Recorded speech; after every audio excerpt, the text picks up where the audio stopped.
सभी को नमस्कार। एक बार फिर से आप सभी का आपके अपने चैनल एस आर जाजोरिया पर स्वागत है। हम डिस्कस कर रहे हैं टेंस पर, और टेंस पर हम डिस्कस कर रहे थे प्रेजेंट टेंस यानी वर्तमान काल। इसमें हमने प्रेजेंट इंडेफिनेट और प्रेजेंट कंटिन्यूअस दोनों के ऊपर हमने डिस्कस किया है, और इनके वीडियो दोनों के अपलोड किए हुए हैं। प्रत्येक टेंस के दो दो वीडियो मैंने अपलोड किए हैं, एक पार्ट 1 जो कि बेसिक कॉन्सेप्ट, और दूसरा पार्ट 2 जो कि उसके यूजेज या हम कहे एडवांस कॉन्सेप्ट। कहने का मतलब कि किस प्रकार से उनका यूज किया जाता है, कहाँ किया जाता है, जहाँ सबसे ज्यादा कंफ्यूजन रहता है उसके बारे में मैंने बताया है। आज हम डिस्कस करेंगे प्रेजेंट टेंस का तीसरी जो सब कैटेगरी है परफेक्ट, यानी प्रेजेंट परफेक्ट टेंस। तो प्रेजेंट परफेक्ट टेंस का पार्ट 1 है ये। पार्ट 1 क्यों है?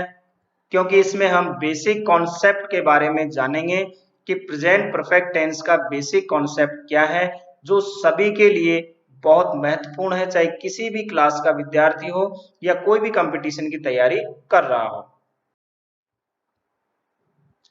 तो प्रेजेंट परफेक्ट टेंस का हम समझ ले क्या है। कार्य का वर्तमान में पूर्ण होना, यानी प्रेजेंट में कोई कार्य कंप्लीट हो गया है, उसके लिए हम प्रेजेंट परफेक्ट टेंस का यूज करते हैं। इसके बारे में और कुछ बातें जो आपको जानना आवश्यक है। यह टेंस प्रेजेंट और पास्ट का मिश्रण है, यानी प्रेजेंट और पास्ट के बीच का है। कैसे? इसमें कार्य तो पूर्ण यानी कंप्लीट हो चुका है, लेकिन इस कार्य का प्रभाव हम वर्तमान में महसूस करते हैं, प्रेजेंट में उसको फील करते हैं। इसलिए ये प्रेजेंट और पास्ट का बीच का है कि कार्य तो हमारा पूर्ण हो चुका, कंप्लीट हो गया, पास्ट में हो गया। जैसे इसको और समझो, ऐसे कार्य का बोध होता है जो भूतकाल यानी पास्ट में हुआ, जैसे हाल ही में हुआ, अभी अभी हुआ, कुछ देर पहले हुआ, कुछ सेकंड पहले हुआ, कुछ दिन पहले हुआ, लेकिन जिसका संबंध वर्तमान से है। कहने का मतलब कार्य तो पास्ट में हो गया, लेकिन उसका जो संबंध है किससे है? प्रेजेंट से है। यानी जो कार्य वर्तमान में पूर्ण हो गया है, या तो ये कहें हम, या कार्य जो हमारा पूर्ण तो हो चुका है लेकिन उसका संबंध किससे है? प्रेजेंट से है। तो आप प्रेजेंट परफेक्ट टेंस का यूज करोगे। अब इसको समझिए आप, इसकी पहचान क्या है? इसकी पहचान क्या है कि हिंदी के जो वाक्य होते हैं उसमें क्रिया के अंत में कुछ इस तरह के आपको शब्द मिलेंगे। चुका है, चुकी है, चुके हैं, या हूं, ई है, ए हो, ए है। इस तरह के कुछ आपको शब्द मिलेंगे। इसके बारे में जब एग्जाम्पल लेंगे तो और भी कंप्लीट हो जाएगा आपका ये, इसमें किसी प्रकार का कोई कंफ्यूजन नहीं रहेगा। इस टेंस में हम हेल्पिंग वर्ब के रूप में हैज और हैव का प्रयोग करते हैं। हैज का प्रयोग हम कहाँ करेंगे? सिंगुलर सब्जेक्ट के साथ, यानी ये जो थर्ड पर्सन सिंगुलर है ना, किसी का नाम हो या ही सी इट या कोई नाउन हो सिंगुलर, तो उसके साथ हम हैज का यूज करेंगे। और प्लूरल सब्जेक्ट है, ये जितने भी है वी, यू, दे या कोई प्लूरल नाउन है ना, और यहाँ पे यू और आई के साथ भी हम हैव का ही यूज करते हैं। विशेष ध्यान रखना है, मैंने जो रेड से लिखे हुए हैं ये सब सिंगुलर सब्जेक्ट है, इनके साथ आपको हैज का यूज करना है। जो ग्रीन से लिखा हुआ है इनके साथ आपको हैव का यूज करना है। प्लूरल के साथ तो करना ही है, लेकिन आई के साथ भी आपको हैव का यूज करना है। सबसे पहले लेते हैं अफर्मेटिव सेंटेंसेज।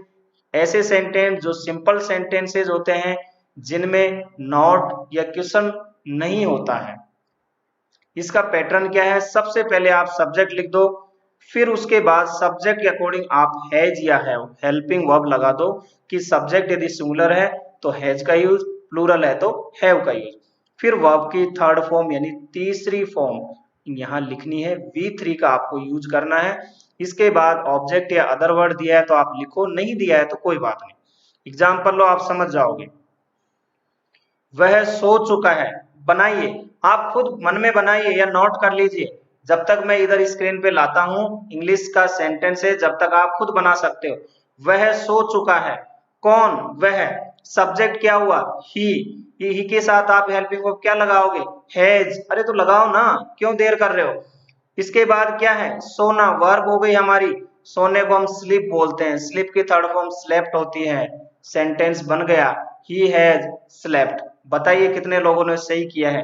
कमेंट्स बॉक्स में लिख देना कि सर आपके बताने से पहले हमने इसको बना दिया था सेंटेंस को। Very good, he has slept, बहुत आसान हो गया। सब्जेक्ट लिख दो, इसके बाद हेल्पिंग वर्ब और फिर वर्ब की थर्ड फॉर्म। वह पढ़ चुकी है, हम इसको ये भी बोल सकते जैसे वह सो चुका है, या हम कहते वह सो गया है। बात तो वही है कि कार्य कंप्लीट हो चुका है, वह सो गया है। तो ऐसा नहीं है कि चुका है, चुकी है, चुके आए, वह पढ़ चुकी है, यही उसने पढ़ लिया है।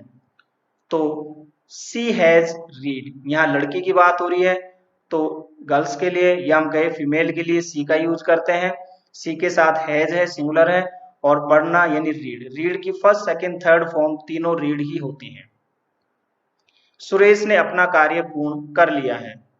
Suresh has completed his work. Suresh क्या है? सब्जेक्ट हो गया, एक व्यक्ति का नाम है, हैज का यूज करोगे।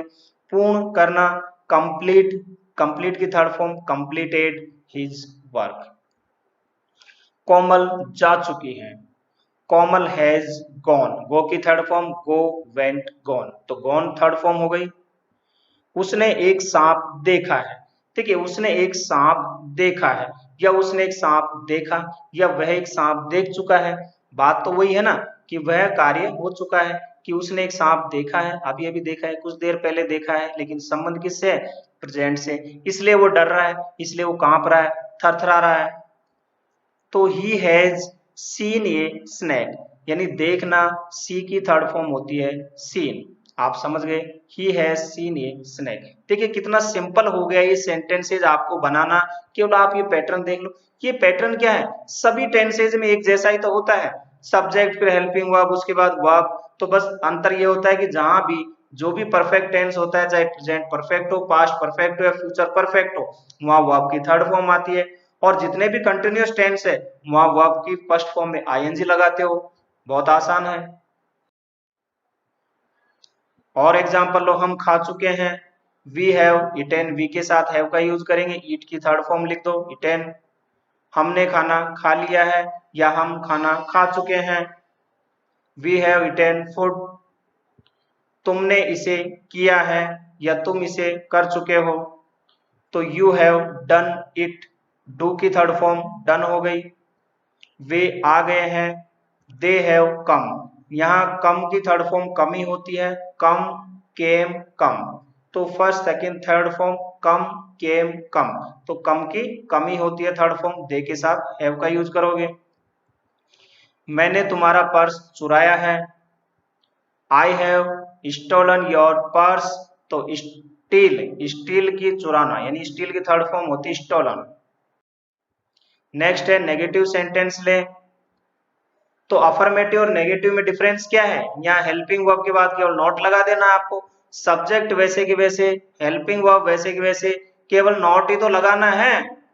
अरे नॉट ही तो लगाना है बच्चों, फिर घबराते क्यों हो टेंस से? बहुत सिंपल है, लगे रहिए, जुड़े रहिए मेरे साथ, बहुत आसान कर दूंगा आपका टेंस। आप भी याद करोगे कि वास्तव में टेंस तो बहुत सीधे हैं। और फिर वर्ब की थर्ड फॉर्म। उसने गाना नहीं गाया, यदि ये होता उसने गाना गाया तब तो ये अफर्मेटिव था, लेकिन नहीं गाया, नॉट आ गया, लगा दो नॉट। किसने? उसने, तो ही सब्जेक्ट हो गया, ही के साथ हैज लगा दो। फिर क्या आएगा? नॉट, नॉट लगा दिया। फिर क्या है? वर्ब, गाना, तो सिंग की थर्ड फॉर्म संग होती है, तो ही हैज नॉट संग ए सॉन्ग। उसने गाना नहीं गाया। देखिए बहुत आसान हो गया। मैंने तुम्हारा पत्र नहीं पढ़ा है, I have not read your letter. Radha नहीं सोई है, सॉरी रानी नहीं सोई है, तो रानी हैज नॉट स्लेप्ट। देखिए कितने आसान हो गया। अब आप कहोगे साहब इनमें चुका है, चुकी नहीं है। अरे भैया सेंटेंस समझो, मैंने तुम्हारा पत्र नहीं पढ़ा, या इसको नहीं को हटा देते तो आप क्या बोलते? मैंने तुम्हारा पत्र पढ़ा है, यानी कि पढ़ चुका हूं। कार्य वही हुआ ना, बात तो वही हो गई। हम नहीं नाचे हैं, we have not danced, dance की थर्ड फॉर्म डांस्ड हो जाएगा। मैंने उसे गाली नहीं दी है, तो I have not abused him. Abuse यानी होता है गाली देना, गंदे शब्द देना, तो अब्यूज का अब्यूज होगा थर्ड फॉर्म। नेक्स्ट है इंट्रोगेटिव, जिनमें प्रश्न किए जाते हैं क्या से और सेंटेंस शुरू होंगे हेल्पिंग वर्ब से। पैटर्न देखो, हेल्पिंग वर्ब यहाँ पहले आ जाती है। जितने भी इंट्रोगेटिव सेंटेंस होते हैं चाहे किसी भी टेंस का हो, पैटर्न यही होगा कि हैज हैव, यानी कि अभी हम प्रेजेंट परफेक्ट पढ़ रहे हैं तो हेल्पिंग वर्ब हैज हैव हो जाएगी। इसके बाद सब्जेक्ट आएगा, फिर वर्ब की थर्ड फॉर्म आएगी। क्या रघु खाना खा चुका है, क्या आ गया, प्रश्न किया जा रहा है। सिंपल होता तो क्या होता, रघु खाना खा चुका है, लेकिन क्या से प्रश्न किया है, क्या रघु खाना खा चुका है। और इंट्रोगेटिव में जो हेल्पिंग वर्ब से जितने भी सेंटेंस शुरू होते हैं उनका आंसर यस या नो में होता है। मैं हर बार बताता हूं ये बात ताकि आपको ध्यान रहे। सबसे पहले सब्जेक्ट क्या है, रघु किसी एक व्यक्ति का नाम है, तो आप लिखोगे हैव हैज में से किसका यूज करोगे, रघु के साथ हैज आएगा, हैज। सब्जेक्ट लिख दो रघु, वर्ब की थर्ड फॉर्म खाना, भाई ईट की थर्ड फॉर्म ईटन, और फूड तो Raghu has Raghu eaten food. बहुत आसान हो गया। क्या उसके दोस्त आए हैं, हैव हिज फ्रेंड्स कम। यहाँ पे देखिए उसके दोस्त हैं, एक से ज्यादा है तो हिज फ्रेंड्स आएगा, और जब प्लूरल है तो हैव का यूज करोगे तो हैव हिज फ्रेंड्स कम। क्या वे जा चुके हैं, हैव दे गॉन, दे के साथ हैव का यूज करते हो, गो की थर्ड फॉर्म गॉन है। क्या तुमने अपना पाठ याद कर लिया है, तो have you learn your lesson, यानी लर्न यानी याद करना भी होता है। आप रिमेंबर भी कर सकते हो, रिमेंबर्ड थर्ड फॉर्म हो जाएगी, तो have you learn your lesson, learn की थर्ड फॉर्म लर्न। नेक्स्ट आ जाओ इंट्रोगेटिव एंड नेगेटिव, जिसमें प्रश्न भी किया जा रहा है और नोट भी लगा हुआ है। तो पैटर्न क्या होगा, हैज हैव ऐसे कैसे आ जाएगा क्योंकि इंट्रोगेटिव है, और सब्जेक्ट के बाद आप नोट लगा दोगे, फिर वर्ब की थर्ड फॉर्म आ जाएगी। बस करना क्या है, रटते क्यों हो, समझो। क्या रघु खाना नहीं खाया है, सिंपल सेंटेंस क्या होता है, रघु खाना खाया है। नेगेटिव क्या होता है, रघु खाना नहीं खाया है। इंट्रोगेटिव क्या होता है, क्या रघु खाना खाया है। लेकिन इंट्रोगेटिव एंड नेगेटिव है तो प्रश्न भी किया जा रहा है, नहीं भी आ रहा है। क्या रघु खाना नहीं खाया है, क्या लिखोगे, रघु है सब्जेक्ट, इसके साथ हैज, हैज लिख दो, फिर रघु, इसके बाद नोट लगा दो भाई सब्जेक्ट के बाद, तो has Raghu not eaten food, फिर वर्ब आ गई। बस बहुत सिंपल। क्या उसके दोस्त नहीं आए हैं, तो have his friends not come, subject के बाद नोट लगा दो। क्या वे नहीं गए हैं, हैव दे नॉट गॉन। क्या तुमने अपना पाठ याद नहीं किया है, have you not learned your lesson. Next है WH फैमिली, ये भी इंट्रोगेटिव में आती है, लेकिन इसमें जो है सेंटेंस से WH फैमिली से शुरू होता है। पैटर्न क्या है, वही है जो हमने पहले बताया, बाकी टेंस में WH वर्ड पहले आएगा, फिर हेल्पिंग वर्ब आएगी, इसके बाद सब्जेक्ट, और यदि नहीं वाला नॉट नेगेटिव है तो नॉट लगा दो, इसके बाद वर्ब की थर्ड फॉर्म। ये वो वर्ड है जो WH फैमिली के हैं, इसके बारे में मैंने बार बार बताया, सभी टेंस में बताया, वाई क्यों, व्हेन कब, हाउ कैसे, वेयर कहाँ, व्हाट क्या, विच कौन सा, हूँ किसका, हूँ कौन, हूँ किसको। सेंटेंस लो, तुमने राम की मदद क्यों की है, तुमने राम की मदद क्यों की है। देखिए सेंटेंसेस ये है हमारा, सेंटेंस क्या था, क्यों की है, क्यों है, WH का आ गया, क्यों को हम क्या बोलेंगे, वाई, लिख दो भैया वाई सबसे पहले।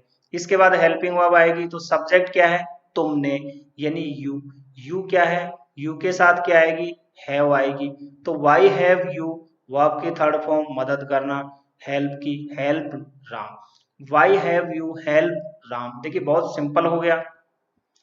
तुमने राम की मदद क्यों नहीं की है, यहाँ पे नहीं और लिख दिया मैंने, तो सब्जेक्ट के बाद नॉट आ जाएगा, why have you not help Ram. बहुत सिंपल हो गया सेंटेंसेज आपके लिए। उसने ये कैसे किया, कैसे किया है, कैसे, कैसे ये रहा, हाउ, तो हाउ किसने, उसने, यानी कि सिंगुलर सब्जेक्ट है, ही के साथ हैज का, how has he done this. आपने क्या किया है, व्हाट हैव यू डन, आपने क्या किया है। देखिए इस सेंटेंस को समझ लीजिए, मैं आपको बाद में भी समझाऊंगा। मैंने कहा आपने क्या किया है, यदि क्या सेंटेंस के बीच में आता है तब तो वो WH फैमिली का होगा। लेकिन ये होता क्या आपने किया है, यदि क्या पहले आ गया तो फिर वो हेल्पिंग वर्ब से शुरू होता है और उसमें यस नो का आंसर आता है। और WH से जो शुरू होता है आपने क्या किया है, आपको बताना पड़ेगा कि आपने क्या किया है, मैंने ये भी किया है वो भी किया है, इस तरह के जो है इसमें आते हैं। तो ये कंफ्यूजन आपको नहीं होना चाहिए। यहाँ समरी देख लो एक बार फटाफट फिर से। यदि सेंटेंस हमारा अफर्मेटिव है, उसने अपना काम कर लिया है, आप क्या लिखते हैं, he has done his work. उसने अपना काम नहीं किया है, नेगेटिव में he has not done his work. क्या उसने अपना काम कर लिया है, इंट्रोगेटिव है, प्रश्नवाचक है, हेल्पिंग वर्ब से शुरू होगा तो has he done his work. Interrogative है, नेगेटिव, क्या उसने अपना काम नहीं किया है, क्या भी है और नहीं भी है तो has he not done his work. ठीक है, नॉट लगा दोगे। उसने अपना काम क्यों किया है, WH फैमिली का आ गया, why has he done his work. उसने अपना काम क्यों नहीं किया है तो WH फैमिली का नेगेटिव आ गया, why has he not done his work. Screenshot ले लो फटाफट, यदि फिर भी समस्या आती है एक बार इसको देख लो, किसी प्रकार का आपको कोई डाउट नहीं रहेगा।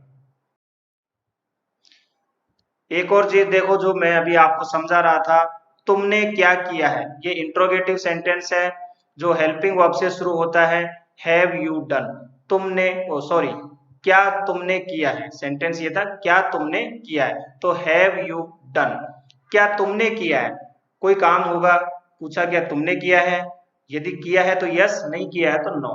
जब हेल्पिंग वर्ब से हमारा इंट्रोगेटिव यानी जो प्रश्नवाचक वाक्य शुरू होता है तो हम यहाँ पे यस या नो में आंसर आता है और हेल्पिंग वर्ब पहले लगाते हैं। बात समझ में आ गई।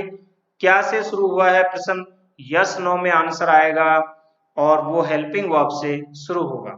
लेकिन तुमने क्या किया है, यदि क्या बीच में आ गया, अब आपसे पूछा जा रहा है तुमने क्या किया है, मैं कहूँ कि तुमने सुबह से क्या किया है, बताओगे साहब मैंने कपड़े धोए, खाना बनाया, बर्तन मांजे, बहुत सारा काम किया है, तो फिर आपको यहाँ डिटेल में बताना पड़ेगा। और ये सेंटेंस आपका शुरू होगा WH वर्ड से, तो पहले WH वर्ड आएगा फिर हेल्पिंग वर्ब। तो व्हाट हैव यू डन, आप समझ गए होंगे। आपके लिए एक्सरसाइज है, इसमें लिखे हुए हैं, फटाफट कर दीजिए, मुझे कमेंट्स में भेज दीजिए कि सर हमने बना लिए और हमने ये जो है प्रेजेंट परफेक्ट टेंस को कंप्लीट रूप से इसका बेसिक कॉन्सेप्ट हमने सीख लिया है। इसके बाद आपको प्रेजेंट परफेक्ट 2 का एडवांस कॉन्सेप्ट यानी यूज कहाँ कहाँ होता है वो आपको मिल जाएगा। यदि आपको वीडियो पसंद आया तो लाइक करें, सभी को शेयर करें, जितने भी आपके साथी हैं, दोस्त हैं, जो भी पढ़ने वाला बच्चा है, सबको आप शेयर कर दो ताकि वहां तक नॉलेज पहुंचे। इस चैनल को सब्सक्राइब जरूर करें। हंसते रहिए, मुस्कुराते रहिए, मेरे साथ एंजॉय करते रहिए इंग्लिश। आपका अपना channel SR Jajoria. Thank you.